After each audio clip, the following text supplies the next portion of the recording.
7 continents, 1 world.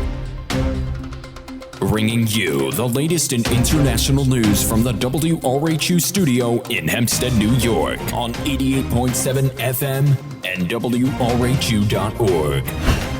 This is Around the World in 30 minutes with Eli Finkelson. Hello everyone, and welcome back to Around the World in 30 Minutes with Eli Finkelson. I'm Daniel Gall, filling in for Eli this week to keep you updated on the world around you. Our top story tonight, Iran has dropped multiple long-range cruise missiles in the Indian Ocean as a part of a missile test late on Friday, January 15. This test created controversy as they splashed down dangerously close to a commercial ship as well as a U.S. aircraft carrier. An official on board the USS Nimitz said they were expecting the test, but believes the proximity of the strikes raises concerns of the Iranian signs of aggression. This comes as reports are in from Israel about multiple airstrikes in Syria on Thursday, January 14th. According to a local news agency, attacks were launched from the eastern Deir al-Zur and Abu Kamal regions in western Syria. Israel has accused Iran of using Syrian militants to smuggle weapons to the Hezbollah in Lebanon. Likewise, it was reported that Iran has deployed troops into Syria. 57 people were killed in the most recent attacks, 41 of which were soldiers from multiple Arab countries. The damage is still being assessed at the sites of the strikes. The Australian government issued a strongly worded statement to Google after the tech giant admitted to censoring Australian news websites. Google admitted to blocking sites for a small number of users. The company claims the measure was to determine the value of its service to Australian news outlets.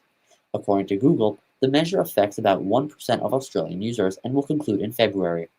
Australian Treasurer Josh Frydenberg blasted Google, saying the company should, quote, focus on paying for original content, not blocking it. Google is currently involved in a legal dispute with the Australian government. If the disagreement pertains to planned legislation that would force the company to negotiate with Australian news outlets over payment for content. If the two parties are unable to come to an agreement, a government-appointed arbitrator will decide the outcome of the dispute. In more online news, President Donald Trump took the hardest hit from social media this last week, but social media companies have taken their censorship overseas. Facebook has created controversy in Uganda after it suspended multiple accounts from the national resistance movement. Many of those affected have displayed their anger at the company. President Yoweri Museveni believes it is not up to Facebook to decide what content and which accounts are good or bad. His press secretary said Facebook should maintain itself as a platform and not a political party. A Taliban leader has called for the ending of one of the oldest Islamic practices. In a decree, he suggested to his followers to stop the practice of polygamy, or having multiple wives. This has been followed and praised within the Muslim community for centuries, but the leader feels this practice has become too costly. Each woman that is married comes with a mandatory bride price, which gives the family of the bride money in exchange for her hand. He believes this practice brings upon criticism to the Taliban and suggested to end it.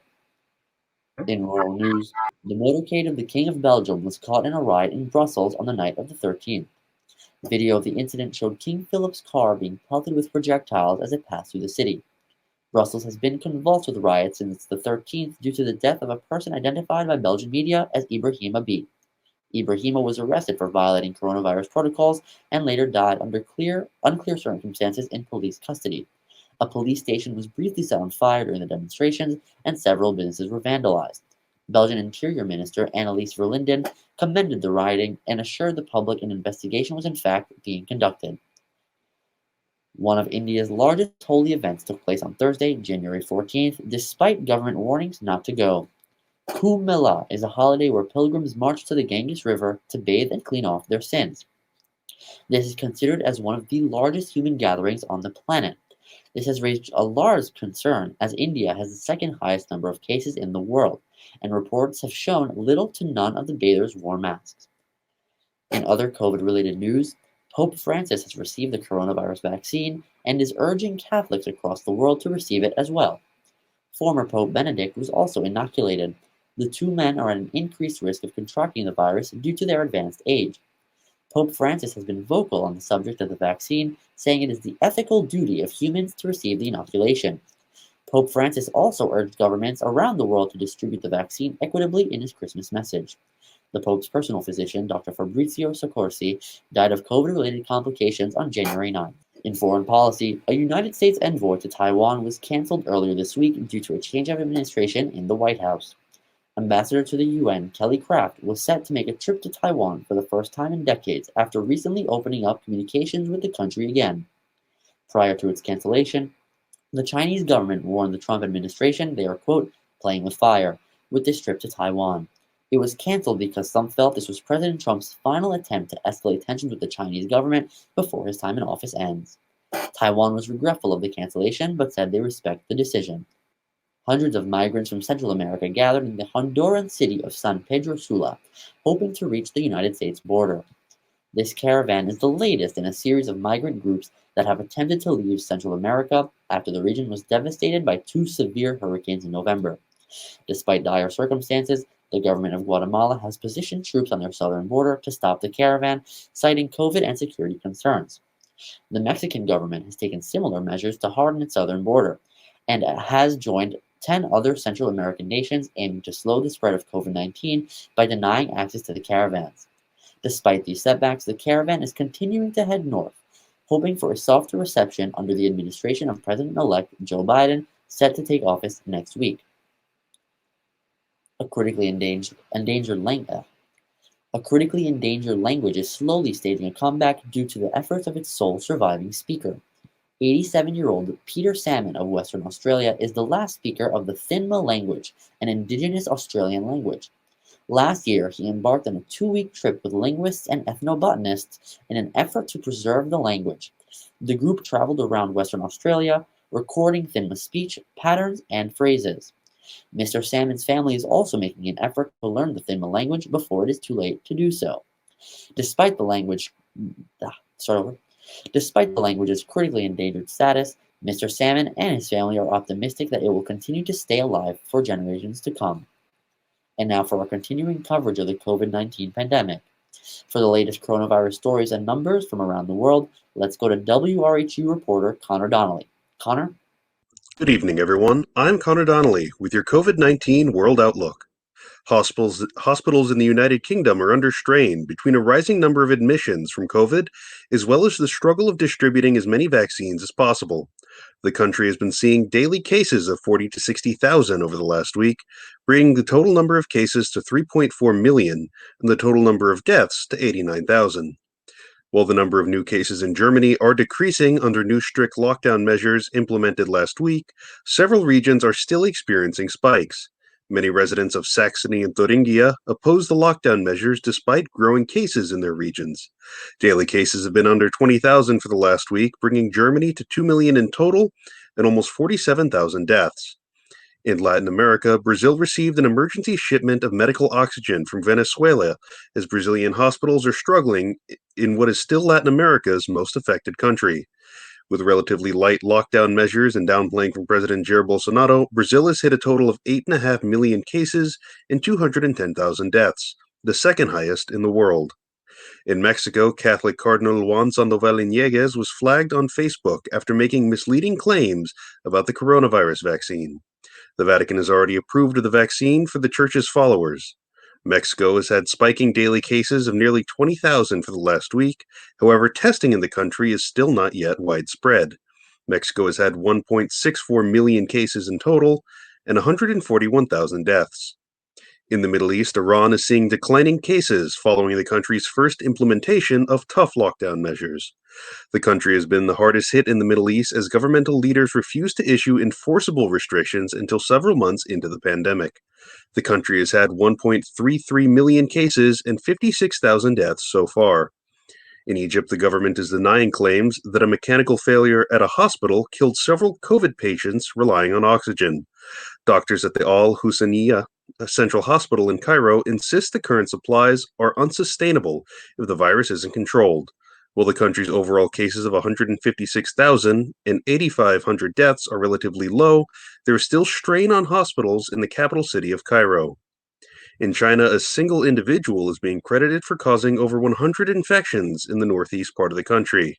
Chinese officials say the salesman was asymptomatic as he traveled throughout the Jilin province. China's daily rates remain low with numbers under triple digits. The country has reported 88,000 cases in total and does not provide full numbers on deaths.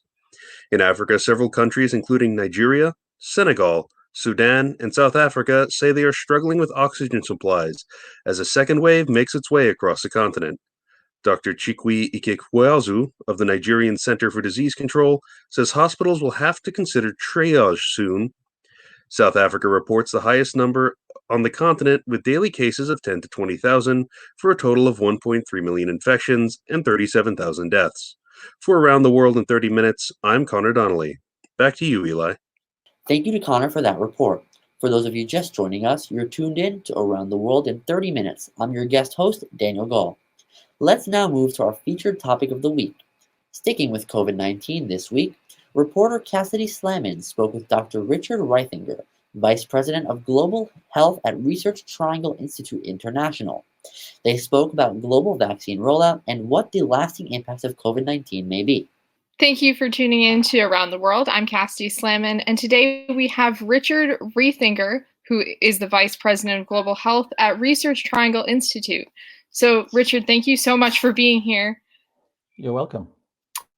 So my first question for you is, can we get an idea of what the state of the pandemic looks like right now around the world? We know some of the struggles right now in the United States with getting people to wear a mask and getting people vaccinated, but what phase of reopening is the rest of the world in a broad sense? In a broad sense, it's really a patchwork. Right now, we're looking at almost 100 million cases worldwide that have been reported, and almost 2 million deaths. And of course, an incredible socioeconomic toll that COVID-19 has resulted in. Some countries are faring better. For example, South Korea, New Zealand, Australia have managed to really control the virus significantly. In other countries like the United States and some of the European countries certainly have experienced either continuous transmission and of course an enormous amount of cases and deaths, as well as several different waves of the virus after initially perhaps controlling it to a certain degree. And moving towards vaccine rollout, what are some vaccine rollout strategies from different countries that stand out to you to be effective or ineffective? Ultimately, what we need for a successful rollout of the vaccine is to have a strong and comprehensive health system that is able to not only essentially procure the vaccines as well as distribute them to those that need it, but also is able to store the vaccine over the periods of time that are necessary for the vaccination campaigns to occur. And then, of course, lastly, what also is going to be critical is vaccine availability from a production point of view. And you've dealt especially with malaria strikes and the Ebola epidemic. So what are some of the long-lasting impacts that COVID-19 that you're concerned about in the same way? Sure. I think in the development community, one of our concerns, of course, is that the various issues that we've been working on over the past few decades, whether it be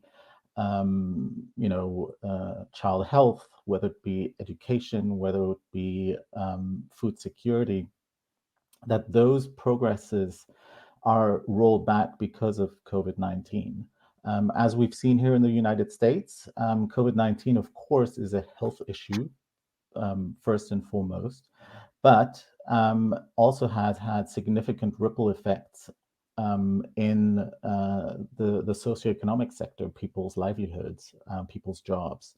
And so in many of the countries that RTI is working in, these are countries with very fragile socioeconomic systems. And so, a concern is that COVID-19, if not responded to, in the next few months, is just going to continue to exacerbate that toll as well as roll back some of the progress made. And to give you a concrete example, since 1990, child deaths have essentially been reduced from 12.6 million to about half in 2019. And so if COVID continues to affect health systems as well as the economies of the various countries that we're working in, it's very possible that this number will climb again, and of course then undermine the fantastic progress that we have made to date.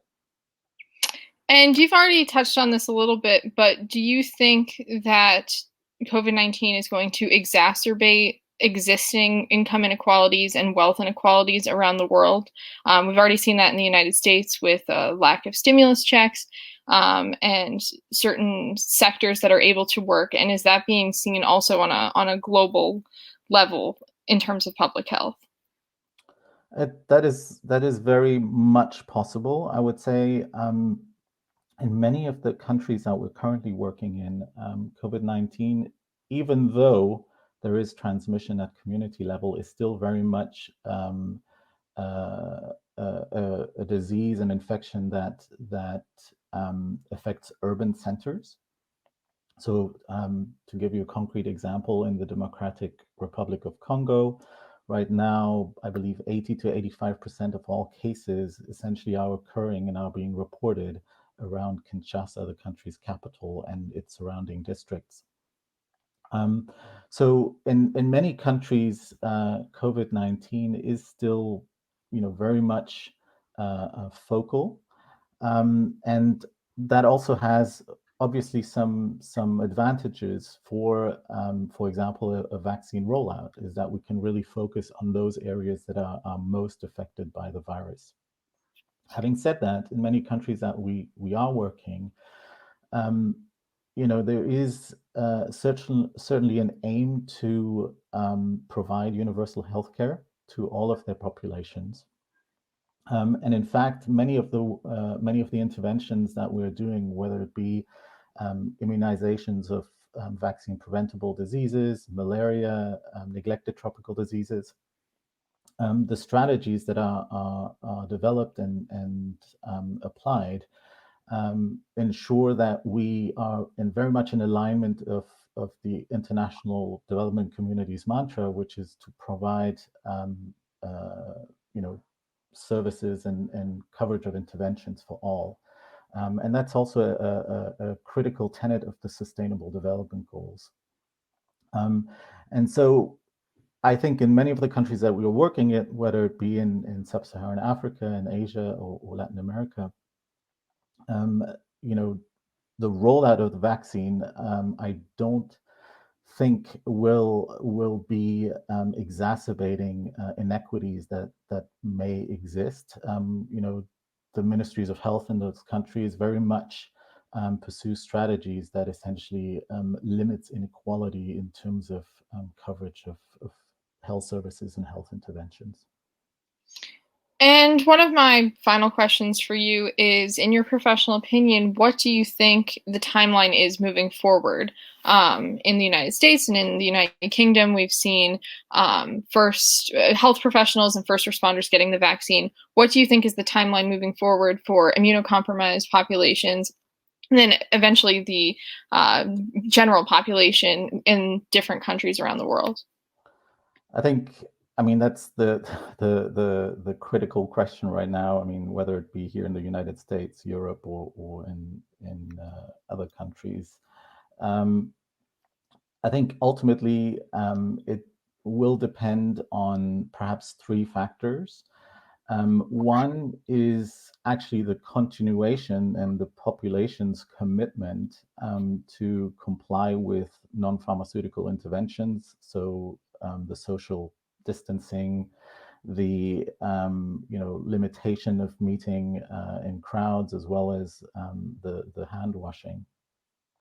Then, of course, the supply of the vaccine. And when I say the vaccine, I would say fully vetted and tested vaccine.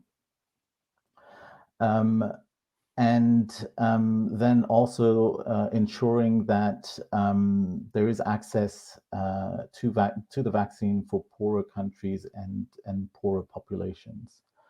And that last point is really also a goal of the COVAX initiative. I don't know if you've heard of this initiative, but this is an initiative that's led by the by Gavi, the Vaccine Alliance, the Coalition of Epidemic Preparedness and Innovations, as well as WHO.